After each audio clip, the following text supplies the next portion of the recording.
Yutal, qizitma, gal ağrıqı, badam bel ishqi qatorliqlarning oldini olishga nihoyat yaxshi foydasi bor. Qish fasli kelgandan yoqi bizningki kichik farzandlarimizda mushu zukam, yuta, har xil o'pka yallig'lari nihoyat avjib ketdi. Qaysi doktorxonaga kirsanglar, kichik bolalarning ukol sag'izayotganligini ko'rasizlar.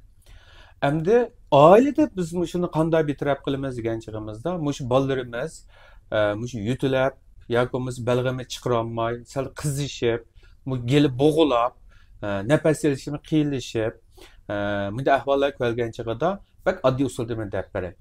Qo'yning quyruq miyi. Ya'ni buni ba'zi dumbi miyi deb ataydi. Quyruq miyi. Masalanga, bu quyruq miyi degan bo'lsak buni.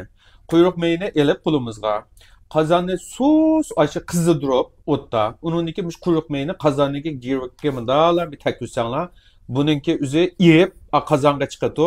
Qozonga chiqqandan keyin biz anavogacha agar dekani qo'limizni baqqiraylam takuzib yağның erigen yağını kolumuzga teküzüp lekanım şu ballarımızdan bu ballarımızdan ki olan to 8-10 yaş gelgen ballarımızın gallarımızda sürkep kıparsanlar şu galdaki balının ki tutup kalgan belgem çaplışı vargan bu şunda her kıl gayri suyukluk çıngı vargan bak kökrek şunda tiz koyup berto ballarımlarının ki şu yutal kızıtma gal ağrıqı badam bel işqi qatorliqlarning oldini olishga nihoyat yaxshi foydasi bor.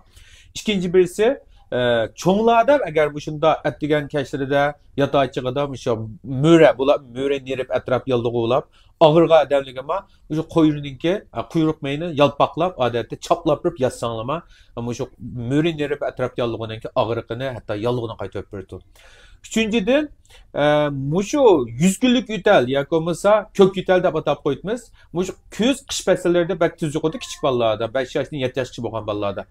Shunda bolalarda kök yutal bo'lgan chig'ida doktorlar haqiqatan bu bayri ko'kan yoki 100 günlük yutal yoki kök yutal deb diagnoz qo'ygan bo'lsa, buning nihoyat yaxshi bir resepti bor deb qo'yay. Buningda biz şu to'qining o'tini olamiz. To'qining o'tini elib, buni oftobda 3-4 kun qo'yib qo'ysanglar bu qurib tarışı develop ketadi. Ama bunu unday soqab, bir chini qattiqqa aralashtirib, balığı ish ko'rsak, mush ko'k yutal 8-10 kun ichida pak-pakiz yo'qolib ketadi. Foydalanib qilishingizni umid qilaman tuqqanlar.